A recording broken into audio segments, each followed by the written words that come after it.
ഈശോ മിശിഹായ്ക്ക് സ്തുതിയായിരിക്കട്ടെ. പ്രിയപ്പെട്ടവരെ, നമ്മുടെ ആരാധനക്രമം അനുസരിച്ച് ദനഹ കാലത്തിലേക്ക് പ്രവേശിക്കുകയാണ്. ദനഹ എന്ന് പറഞ്ഞാൽ എന്താണ്? പ്രത്യക്ഷീകരണം. ഒരാൾ അല്ലെങ്കിൽ ഒരു വസ്തു അത് നമുക്ക് ഗോചരമാകുന്ന, ദൃഷ്ടിഗോചരമാകുന്ന അവസ്ഥ. ഇവിടെ ദനഹ എന്ന് പറയുമ്പോൾ ആരാണ് നമുക്ക് ദൃഷ്ടിഗോചരമാകുന്നത്?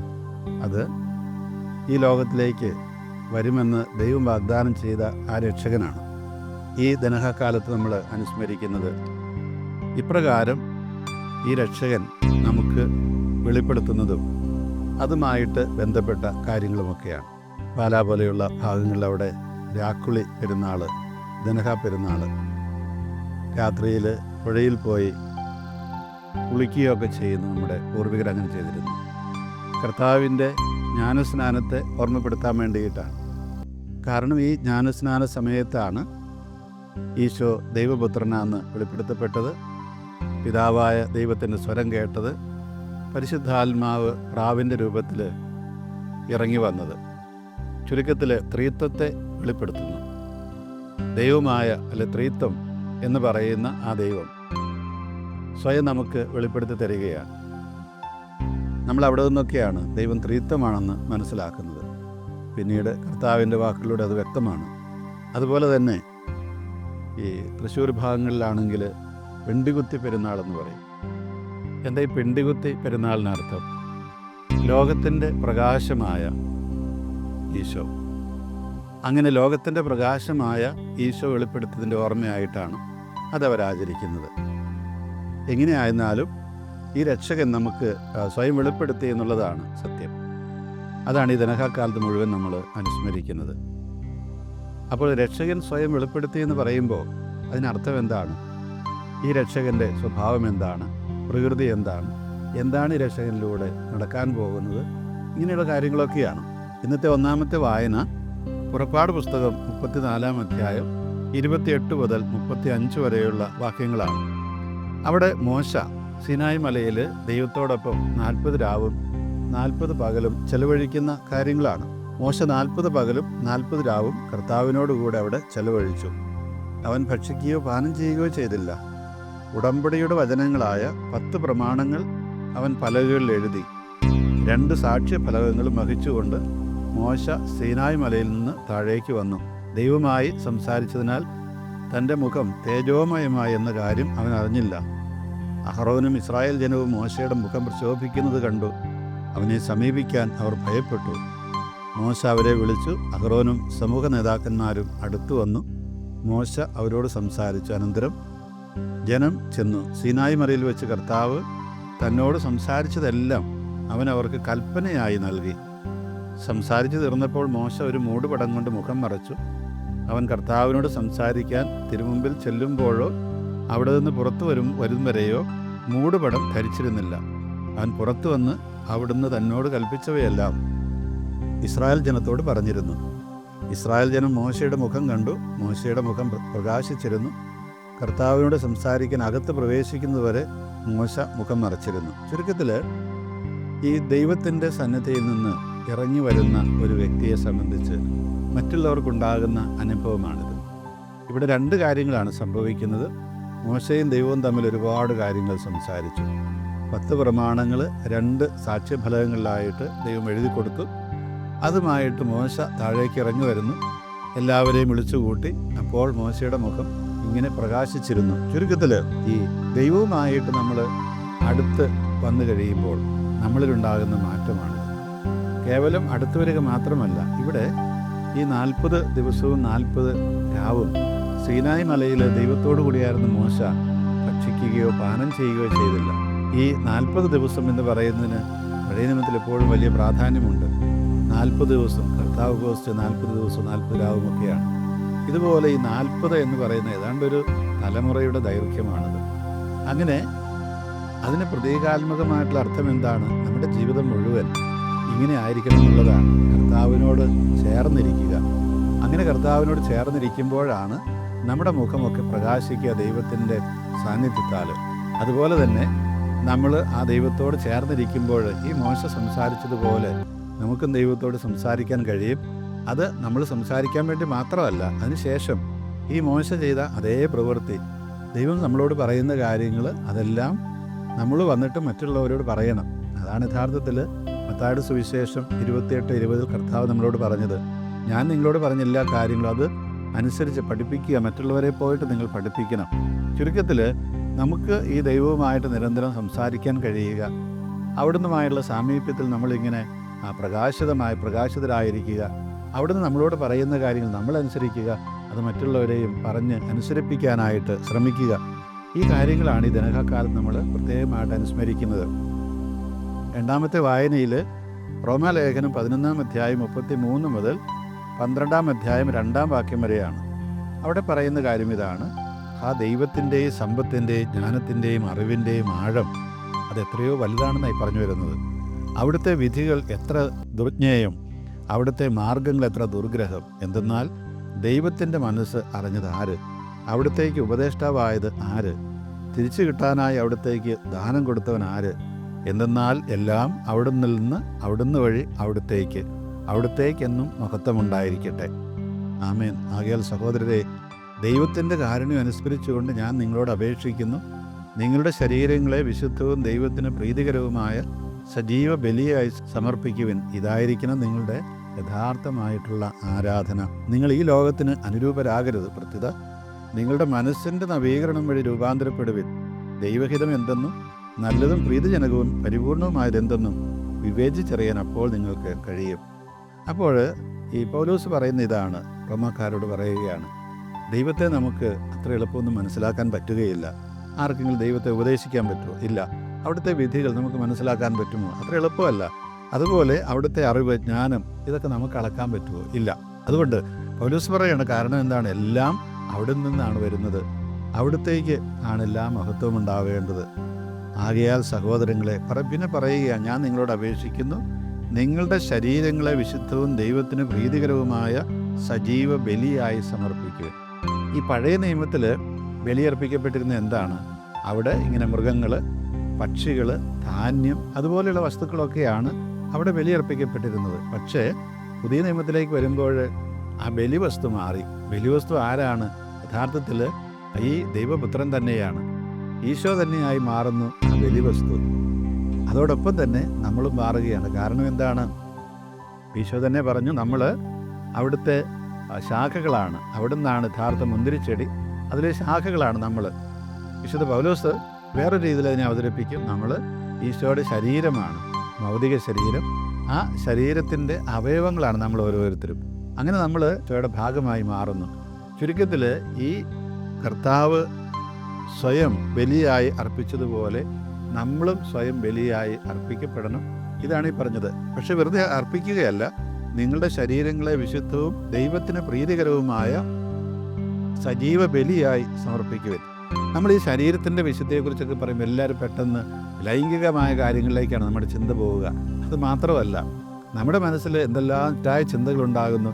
മോഷ്ടിക്കാനുള്ള ചിന്ത, വഞ്ചിക്കാനുള്ള ചിന്ത, ചീത്ത വിളിക്കാനുള്ള ചിന്ത, മറ്റുള്ളവരെ കൊല്ലാനുള്ള ചിന്ത, ഉപദ്രവിക്കാനുള്ള ചിന്ത, ഇങ്ങനെ ഒരുപാട് ചിന്തകൾ, അല്ലെങ്കിൽ എന്തെങ്കിലുമൊക്കെ വെട്ടിപ്പും തട്ടിപ്പും, കൈക്കൂലി മേടിക്കാനുള്ള ചിന്ത, കോഴ മേടിക്കാനുള്ള ചിന്ത, ഇതെല്ലാം വാസ്തവത്തിൽ നമ്മുടെ ശരീരവുമായിട്ട് ബന്ധപ്പെട്ട കാര്യങ്ങളാണ്. അപ്പോൾ ഈ ശരീരത്തെ എന്താണ് ചെയ്യേണ്ടത്? വിശുദ്ധവും ദൈവത്തിന് പ്രീതികരവുമായ സജീവ ബലിയായി സമർപ്പിക്കണം. അപ്പോൾ ഈ ശരീരം വിശുദ്ധമായിരിക്കണം. ശരീരത്തിലാണല്ലോ മനസ്സുള്ളത്. അപ്പോൾ ഈ മനസ്സും വിശുദ്ധമായിരിക്കണം. അതുപോലെ അത് ദൈവത്തിന് പ്രീതികരമാകത്തക്ക രീതിയിലുള്ള ഒരു ബലിവസ്തുവായിരിക്കണം. പ്രവാചകന്മാരിലൂടെ എപ്പോഴും ദൈവം പറഞ്ഞൊരു കാര്യമുണ്ട്, നിങ്ങൾക്ക് വേണ്ടാത്തൊക്കെയാണ് എനിക്ക് ബലിയർപ്പിക്കുന്നത്. ചട്ടുള്ളതും അതുപോലെ രോഗം പിടിച്ചതൊക്കെ അതൊന്നും എനിക്ക് വേണ്ട. എനിക്ക് ബലിയർപ്പിക്കപ്പെടുന്നത് അത് യഥാർത്ഥത്തിൽ യാതൊരു കുറവുമില്ലാത്തതായിരിക്കണം. അങ്ങനെ സജീവമായൊരു ബലി, ജീവനുള്ള ബലി, അല്ലാതെ ഇങ്ങനൊരു പാറക്കല്ല് പോലെയുള്ള നിർജീവമായ ഒന്നല്ല. അതുകൊണ്ട് പറയുകയാണ്, ഇതായിരിക്കണം നിങ്ങളുടെ യഥാർത്ഥമായിട്ടുള്ള ആരാധന. നമ്മൾ ആരാധന എന്ന് പറഞ്ഞ് നമ്മൾ കുറച്ച് പാട്ടുപാടി പ്രാർത്ഥിച്ചു, ആരാധനയുടെ ഭാഗമാണത്. പക്ഷേ അവിടെ ആരാധന അർപ്പിക്കപ്പെടുന്ന വസ്തു നമ്മൾ തന്നെയാണെന്ന് ഓർക്കുക. വീണ്ടും പൗലോസ് പറയുകയാണ്, നിങ്ങൾ ഈ ലോകത്തിന് അനുരൂപരാകരുത്. ഇത് നമ്മൾ എന്നും ഓർത്തിരിക്കേണ്ട ഒരു വസ്തുതയാണ്. ഈ ലോകത്തിൻ്റെ മാനദണ്ഡം എന്ന് പറയുമ്പോൾ, ഈ ലോകമെന്ന് ഇവിടെയും സുവിശേഷങ്ങളൊക്കെ പറയുമ്പോൾ അർത്ഥമാക്കുന്ന എന്താണ്? ഈ ദൈവികമായ ചൈതന്യമില്ലാത്ത, ദൈവത്തിൻ്റെ നിയമങ്ങൾക്ക് വിരുദ്ധമായിട്ടൊക്കെ പ്രവർത്തിക്കുന്ന ഒരു ലോകമുണ്ട്. ആ ലോകത്തിന് നിങ്ങൾ അനുരൂപരാകരുതെന്നാണ് ഈ പറയുന്നത്. പ്രത്യുത നിങ്ങളുടെ മനസ്സിൻ്റെ നവീകരണം വഴി രൂപാന്തരപ്പെടുക. അതായത് നമ്മൾ ഈ വിലക്കിയിരിക്കുന്ന കാര്യങ്ങളൊക്കെ ചെയ്യുമ്പോൾ എന്താണ് ചെയ്യുന്നത്? നമ്മൾ ഈ ലോകത്തിന് അനുരൂപരാകുകയാണ് ചെയ്യുന്നത്. അതേസമയത്ത് കർത്താവിൻ്റെ മാനദണ്ഡങ്ങളെന്ന് പറയുന്നത് ഈ ലോകത്തിൻ്റെ മാനദണ്ഡങ്ങളല്ല, അത് വളരെ വ്യത്യസ്തമായ മാനദണ്ഡങ്ങളാണ്. മാത്രമല്ല, ഇങ്ങനെയൊക്കെ ആയിത്തീരണം എന്ത് വേണം? നിങ്ങളുടെ മനസ്സിൻ്റെ നവീകരണം. നമുക്കറിയാമല്ലോ, എല്ലാ കാര്യങ്ങളുടെ അടിസ്ഥാനം നമ്മുടെ മനസ്സിലാണ്. നമ്മളൊരാളെ ചീത്ത വിളിക്കുന്നത്, ഉപദ്രവിക്കുന്നത് അത് വെറുതെ പെട്ടെന്നൊരു നിമിഷം ഉണ്ടാകുന്നതല്ല. 2-3 കാര്യങ്ങളുണ്ട് ഇതിനകത്ത്. ഒന്ന്, നമ്മുടെ മനസ്സിൽ ഇങ്ങനെ ഉറഞ്ഞുകൂടി കിടക്കുന്ന കുറേ നമ്മുടെ പ്രകൃതിയുടെ ഭാഗങ്ങളുണ്ടാകും. അവിടെയെല്ലാം നമ്മുടെ തെറ്റായ സ്വഭാവങ്ങളെല്ലാം ഈ മനസ്സിലിങ്ങനെ ഉറഞ്ഞുകൂടി കിടക്കുമ്പോൾ നമ്മുടെ വാക്കും പ്രതികരണവും പ്രവർത്തനവുമെല്ലാം ആ രീതിയിലായി മാറും. അതുകൊണ്ട് നവീകരണം നടക്കേണ്ടത് അവിടെയാണ്. തിന്മകളുടെ എല്ലാം അടിസ്ഥാനം എപ്പോഴും നമ്മുടെ മനസ്സിലാണ്. പലതും നമ്മളിങ്ങനെ പ്ലാൻ ചെയ്തൊക്കെ വരുന്ന മനസ്സിൽ അതെല്ലാം സ്വരുക്കൂട്ടി വെച്ചിട്ടാണ്. അതുകൊണ്ട് ഈ മനസ്സിൻ്റെ നവീകരണം വഴി നിങ്ങൾ രൂപാന്തരപ്പെടണം.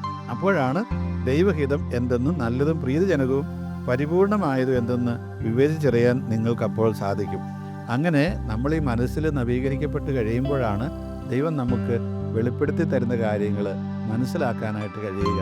അപ്പോഴേ നമുക്ക് ഈശോയെ തിരിച്ചറിയാൻ കഴിയുകയുള്ളൂ എന്നാണ് ഈ പറഞ്ഞു വരുന്നത്. അതുപോലെ ഇന്നത്തെ സുവിശേഷം, ലൂക്കാസ് സുവിശേഷം 2-ാം അധ്യായം 22 മുതൽ 24 വരെയുടെ വാക്യങ്ങളും 41-ാം വാക്യം മുതൽ 52-ാം വാക്യം വരെയും. മോശയുടെ നിയമം അനുസരിച്ച് ശുദ്ധീകരണത്തിനുള്ള ദിവസങ്ങൾ പൂർത്തിയായപ്പോൾ അവർ അവനെ കർത്താവിന് സമർപ്പിക്കാൻ ജെറൂസലമിലേക്ക് കൊണ്ടുപോയി. കടിഞ്ഞൂൽ പുത്രന്മാരൊക്കെയും കർത്താവിൻ്റെ പരിശുദ്ധനെന്ന് വിളിക്കപ്പെടണം എന്നും 1 ജോഡി ചെങ്ങാലികളെയോ 2 പ്രാവിൻ കുഞ്ഞുങ്ങളെയോ ബലിയർപ്പിക്കണമെന്നും കർത്താവിൻ്റെ നിയമത്തിൽ പറഞ്ഞിരിക്കുന്നതനുസരിച്ചാണ് അവരങ്ങനെ ചെയ്തത്. ഈശോയെ കൊണ്ടുപോവുകയാണ് ദൈവാലയത്തിലിവിടെ, ജെറൂസലം ദേവാലയത്തിലേക്ക് കൊണ്ടുപോവുകയാണ്. എന്നിട്ട് എന്താ ചെയ്യുന്നത്? അവിടെ പണക്കാരൊക്കെ ആണെങ്കിൽ കന്നുകാലികളെ അല്ലെങ്കിൽ മൃഗങ്ങളെയൊക്കെ ബലിയർപ്പിക്കും. അതുപോലെ പാവങ്ങളാണെങ്കിൽ, ദരിദ്രരാണെങ്കിൽ 1 ജോഡി ചെങ്ങാലികളെയോ അല്ലെ 2 പ്രാവിൻ കുഞ്ഞുങ്ങളെ ബലിയർപ്പിക്കും. എന്തിനാണ്? അതായത് ഈ പ്രഥമ കുട്ടികൾ, ആൺകുട്ടികളെല്ലാം ദൈവം എടുത്തതാണ്, ദൈവത്തിൻ്റേതാണ്. അതിൽ നിന്ന് വിമോചിച്ച് വീണ്ടും ഈ ലോകത്തിലേക്ക് സ്വന്തമാക്കി കൊണ്ടുവരുന്നതാണ്, പകരം കൊടുത്തിട്ട്. ഇതാണ് ഇതിനർത്ഥം. അപ്പോഴങ്ങനെ ഈ പ്രഥമ സന്താനങ്ങളെയെല്ലാം ദൈവത്തിൻ്റേതായതുകൊണ്ട് അത് തിരിച്ച് നമ്മൾ മേടിക്കുകയാണ് ഈ ബലിയർപ്പിച്ചുകൊണ്ട്. അപ്പോൾ ഇവരിങ്ങനെ എന്താണ് ചെയ്തത്? അവർ 2 ചെങ്ങാലികളെയാണ് കൊണ്ടുപോയത്. കാരണം അവർക്ക് അത്രയേ ഉള്ളൂ. യോസേപ്പിനും മറിയത്തിനും ഒന്നും ഒരുപാട് പണമൊന്നുമില്ല, സ്വത്തില്ലാത്തവരാണ്. യോസേപ്പ് നമുക്കറിയാം മരപ്പണിക്കാരനാണ്. ഒരു മരപ്പണിക്കാരന് ഒരുപാട് ബലിയർപ്പിക്കാനുള്ള വസ്തുക്കളൊന്നുമില്ല. അങ്ങനെ ഈശോയുടെ മാതാപിതാക്കന്മാർ ആണ്ടുതോറും പെസഹാ തിരുനാളിന് ജെറൂസലമിൽ പോയിരുന്നു. അപ്പോഴവന് 12 വയസ്സായപ്പോൾ, പിന്നീട് പറഞ്ഞു വരുന്നത് 12 വയസ്സായപ്പോൾ ദൈവാലയത്തിൽ വെച്ച് നടക്കുന്ന കാര്യങ്ങളാണ്. അപ്പോൾ ഇങ്ങനെ ദൈവത്തിന് ബലിയർപ്പിച്ചു, ശിശുവിനെ വീണ്ടെടുത്തു. പിന്നെ പതിവനുസരിച്ച് എല്ലാ വർഷവും അവർ പോകും ജെറൂസലം ദൈവാലയത്തിലെ പെരുന്നാളിന്. അങ്ങനെ പോയപ്പോൾ ഒരു പ്രാവശ്യം തിരുനാൾ കഴിഞ്ഞ് മടങ്ങിപ്പോരുമ്പോൾ ബാലനായ ഈശോ ജെറൂസലമിൽ തങ്ങി. അത് നിങ്ങൾക്കറിയാം, അത് ദൈവാലയത്തിൽ വെച്ച് ഈശോ ഇങ്ങനെ വേദശാസ്ത്രികളുമായി തർക്കിച്ചിരിക്കുന്ന ആ രംഗം. അപ്പോൾ മാതാപിതാക്കന്മാർ അവരിങ്ങനെ വിഷമിച്ച് തിരിച്ചു ചെന്നിട്ട് അവനെ കണ്ടപ്പോൾ വിസ്മയിച്ചു എന്നാണ്. കാരണം എന്താണ്? അവനിങ്ങനെ ഒരു കൂസലില്ലാതെ വലിയ അറിവുള്ള പണ്ഡിതന്മാരുടെ ഇടയിലാണ് ഇരിക്കുന്നത്. ചോദ്യങ്ങൾ ചോദിക്കുന്നു, ഉത്തരം പറഞ്ഞു. ഇതെല്ലാം എവിടെ നിന്നാണ് കിട്ടിയ? അവൻ സ്കൂളിലൊന്നും പോയിട്ടില്ല. യോസേപ്പിനും മറിയത്തിനും അറിയാം. പക്ഷേ ഇവനിങ്ങനെയൊക്കെ ഭയങ്കര ചോദ്യങ്ങൾ ചോദിക്കുന്നു, ഉത്തരങ്ങൾ പറയുന്നു. അപ്പോഴാണ് അവർക്ക് ഭയങ്കര വിസ്മയം. പക്ഷേ ആ വിസ്മയത്തിനിടയിലും അവൻ്റെ അമ്മ അവനോട് പറയുകയാണ്, മകനെ, നീ ഞങ്ങളോട് ഇങ്ങനെ ചെയ്തത് എന്തുകൊണ്ട്? നിൻ്റെ പിതാവും ഞാനും ഉത്കണ്ഠയോടെ തന്നെ അന്വേഷിക്കുകയായിരുന്നു. അപ്പോൾ ഇത് നമുക്ക് മാതാപിതാക്കന്മാർക്കുള്ള വലിയൊരു ഉത്തരവാദിത്വമാണ്. മക്കൾ എന്ത് ചെയ്യുന്നു എന്ന് നമ്മൾ അന്വേഷിക്കണം.